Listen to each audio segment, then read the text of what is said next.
William Hill sponsors Whyte vs Parker on Sky Sports Box Office.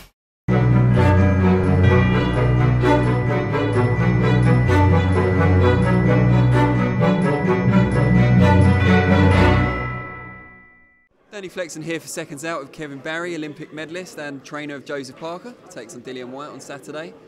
Tell us a bit about how preparations have gone and what you've done differently this time, because I know it hasn't been a typical training camp. Well, it's been a short camp, Danny. We had 5 weeks in Vegas and 2 weeks tapering off here. The first week in Vegas was just literally getting over 34 hours of flying. Joe was very jet lagged the first week, but the 4 weeks after that we were able to get some excellent work in. And the main reason we were able to get that work in is Joe came back to me weighing 110 kilograms. You know, before the Joshua fight, when I had 11 weeks, he came back in the camp at 120 kilograms. So the fact that he came in at 110, we were able to put the hammer down straight away. So we got through the jet lag in the first week and started sparring in the second week. I increased his number of strength and conditioning workouts, increased the deep tissue massage. And instead of doing the boxing in the morning, we did it at night, and it sort of worked for him. You know, we were very happy the way he looked and the way he felt arriving here in London. Joe told us yesterday that if anything, he expects to be marginally heavier this time than he was against Joshua. If that is the case, what would be the reason for that? Is it the extra strength work you've been doing? You know, I think you can look at him at the moment. His face looks tremendous. His back looks big. People are commenting when they saw him at the open workout last night how big his legs look. Yeah, he's got a little bit more muscle on his body. The weight is something that really hasn't been an issue. It's something I don't focus on. Joe's a professional. He keeps a good check on his weight.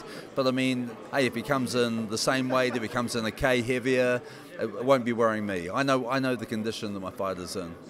The majority of the build-up has been pretty respectful, perhaps surprisingly given Dillian Whyte's past. Although when you were up on the press conference day just now, his trainer Mark Tibbs had quite a few things to say and seemed a bit more forceful this time. What did you make of that so close to the fight? Oh no, good on him. We're in the boxing business. You know, we have to. The fight's sold out. This is a pay-per-view event. We need to be selling the fight.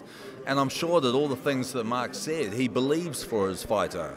And I don't know if he's trying to convince his fighter or trying to convince himself. But all power to him. What he said. It's an interesting subplot, yourself and Mark Tibbs in the respective corners. He's obviously the son of Jimmy Tibbs, legendary trainer in his own right.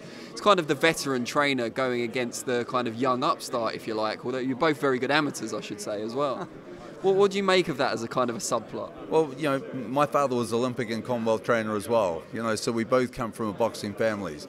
My son is a third-generation boxing coach, so,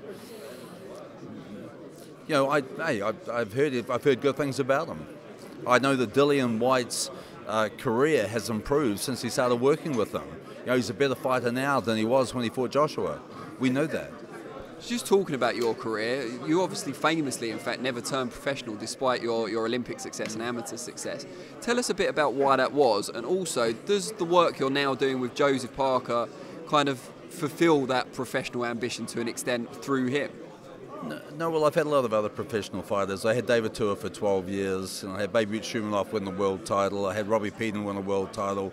Marcelino Masoe was the WBA middleweight champion. So look, I was happy to become a trainer.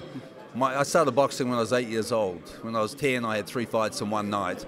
My father, who was the Olympic coach, said, "Son, you'll never fight professionally," and I retired at the age of 24, and I never fought professionally. Why did he not want you to fight professionally? Because, professional boxing wasn't a business in New Zealand in those days. It was very much a minority sport. There was no money. It was being run by crooks. It never had the right sort of image and structure to be involved in. And if I was probably representing any other country in the world, I would have turned professional. It's interesting because that must be quite heartening to you now to see what a big commercial star in New Zealand Joseph Parker has now become. Oh, look, I'm loving the ride with Joe. And why I love it even more is I have my brother Brian with me. I have my son Taylor, who's my assistant in Las Vegas. So it gives me a great deal of pleasure having them and being able to share this occasion with them. And just before we let you go, what sort of fight are you expecting on Saturday night? Is it going to be exciting? Is it going to be more of a chess match? What do you think, and how will it end? This fight won't be a chess match. This is going to be a very physical, aggressive fight. Joseph Parker, he is well aware of his commercial viability here in the UK.